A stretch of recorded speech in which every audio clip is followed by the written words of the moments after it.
Պարոն վարչապետ, Արմեն Գրիգորյանի եւ Հաջիևի հանդիպման հետ կապված, եթե մանրամասներ կարելի է ասեք ինչի մասին էր այդ հանդիպումը, ինչ որ կոնկրետ պայմանավորվածություններ ձեռք բերվել են թե ոչ,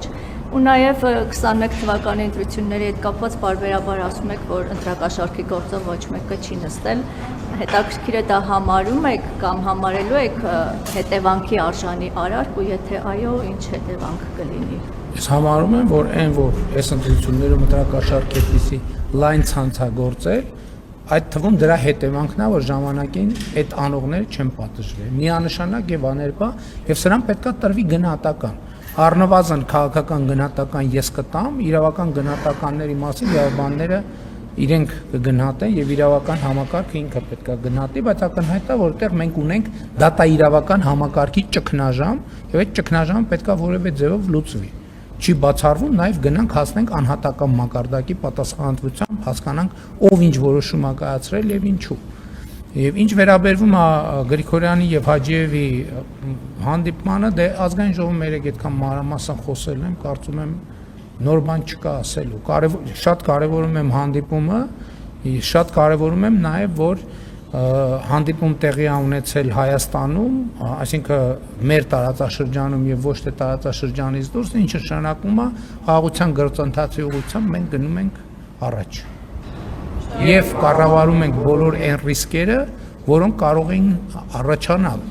մասնավորապես այն ռիսկերը, ինչի մասին երեք ազգային ժողովի ամբիոնից խոսեցի։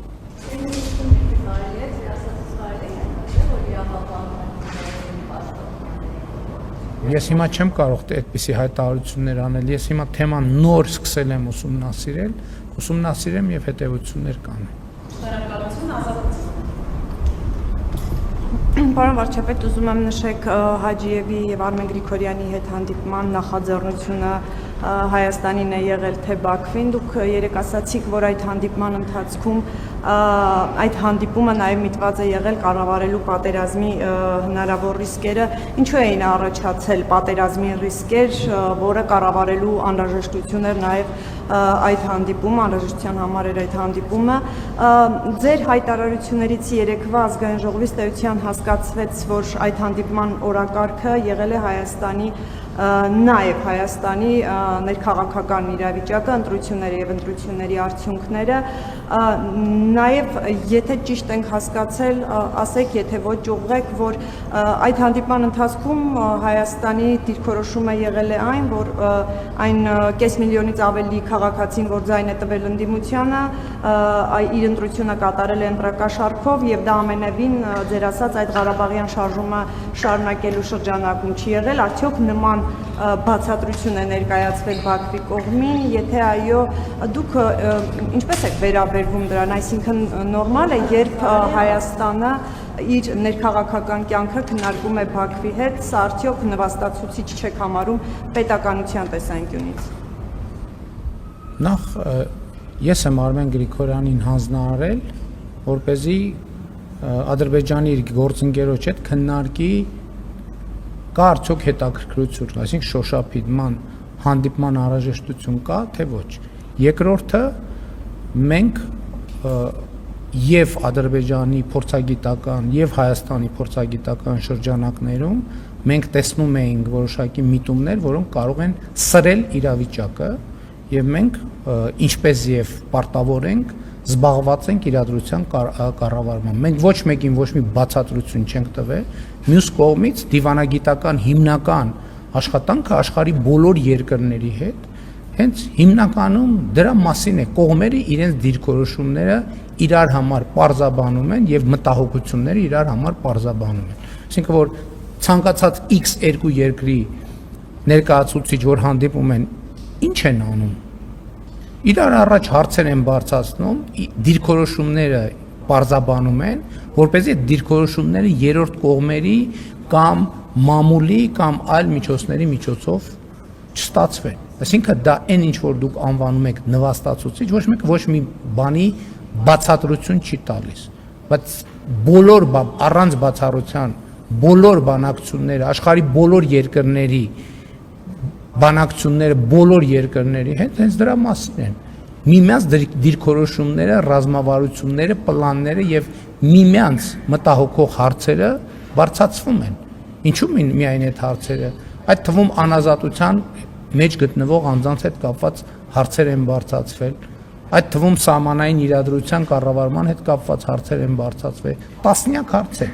Այսինքն այն ինչ որ մենք բոլոր հարևանների հետ քննարկում ենք առանց բացառության։ Այսինքն տարբեր հարևանների հետ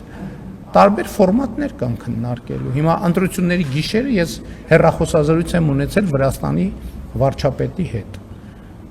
Եվ քննարկել ենք ամենատարբեր հարցեր, տնտեսական, քաղաքական եւ այլն եւ այդպես շարունակ։ Այսինքն այդ է դիվանագիտությունը, որ դու հաղորդակցվում ես մարդկանց հետ։ Դիվանագիտության բացակայությունը հաղորդակցության բացակայություն։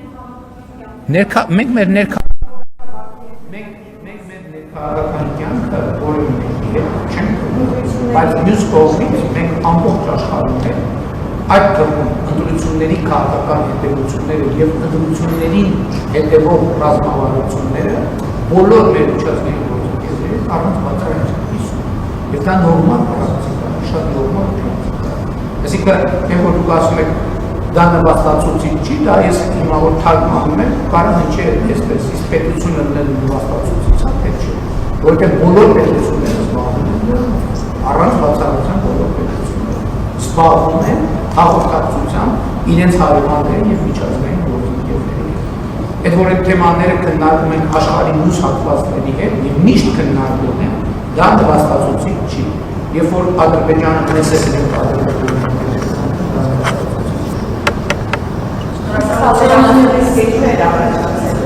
պատերազմները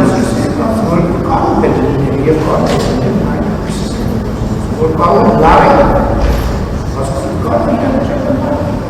որովհետեւ երբ կարող է Ադրբեջանը մենք այդ թեմաները մենք չենք նրանք ովքեր դերել են եւ նպատակով են քաղաքաշրջանային իրավիճակը որպես մարիոնետ են նրանք ձեռքերը